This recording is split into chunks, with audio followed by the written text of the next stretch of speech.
welcome to the channel. Today we're going to try and set up the capture rig, and there's a few things I want to cover. We've got the 486 machine here that we partially set up. We're going to do another video on all of the intricacies of building that.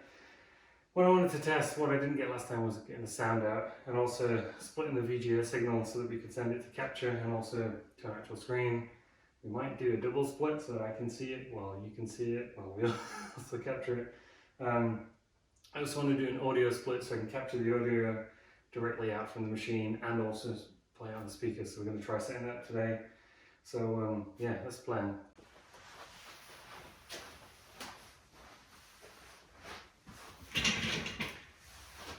Okay, so this is our retro space. I'm going to try shooting in 4K today, and then we can squeeze it down later. It's probably going to add lots of time to the edit, but we'll see. We'll see if it's any better. I also can't get rid of this really annoying flickering, so I have to kind of go through some pre-processing and try and smooth it all out. But I'd rather shoot at 60 and then fix it later than shoot at 30. So sorry about the flickering if you see any more flickering. So what we're going to do, I need to sort all these boxes out. We're going to sort that out and try and organize it into something a bit more consistent. I'm going to try and get the 486 build, I think somewhere on here. I like the idea of somehow doing both.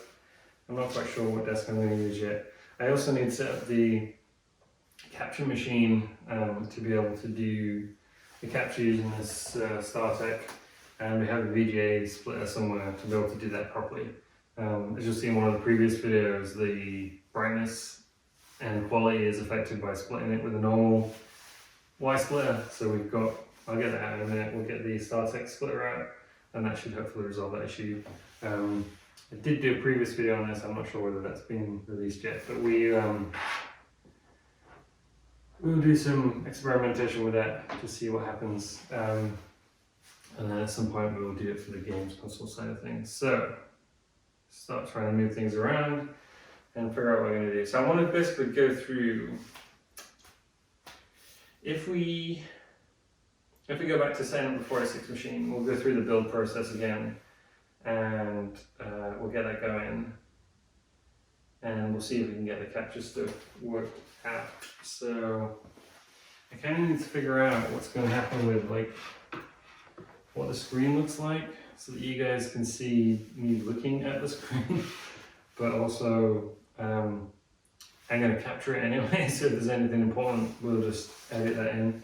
One of the things I want to do, we also have a GTX 1070 in here, which is overkill for a capture machine. We have a bunch of NVS 440, 450 cards. I'm going to put that in there. There's a few other pieces I'm going to steal for this that should be in one of the other VR machines. So we're going to make sure we can do the capture with the 1070 and then swap out the other, and then swap in the Quadro, see whether everything still works. If it doesn't, we're going to steal the 960 from the other machine over there, and this 1070 definitely needs to go in with the machine. So yeah, so I want to make sure, first thing is we want to plug this one in. Where are all the power cables? Let's go find some power cables.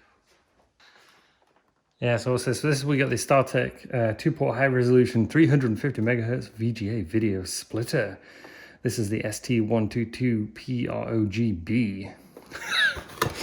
And what do we have in the box? Oh, instructions.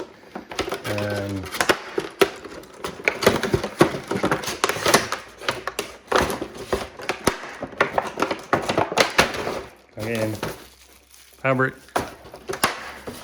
and then the there we go, 2-port high resolution 350 megahertz VGA splitter.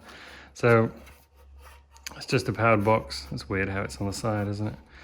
I have a few versions of this actually. I couldn't get hold of it, so I ordered some on eBay, or bidded for some on eBay, and actually won them.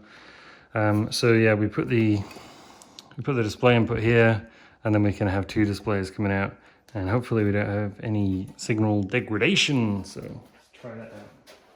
I'm gonna need some VGA cables. So this is what we were using previously to split the VGA signal, and I might do another demo of that again just to show you the quality, but it's not very good. And this is one of the other ones that we had. This is a 250 megahertz ST122L. So it's very, very similar. I don't think it supports as high resolutions, but we Is 640 that high? Actually, this is 9 volts. I think this is almost 5 volts, so maybe it uses more power. Make sure we don't switch them around. And yeah, it's saying video in and then 2 videos out. So yeah.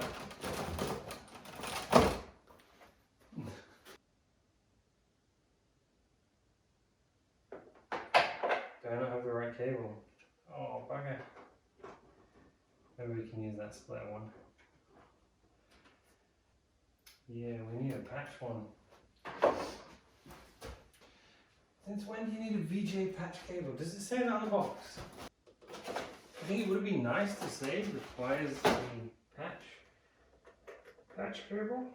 Or have I just got the wrong ones? StarTech! So we need a patch cable, which is effectively we need a cable like this. Oh, actually we do have from the Voodoo machine. We do have one. We'll borrow it from the Voodoo machine for now. So we need this patch cable where we have the female end and the male end. And it's a bit short. Hopefully it's long enough. So hopefully we've got something on the screen. Oh. Say it's active. Oh, there we go. Okay, so that's fine.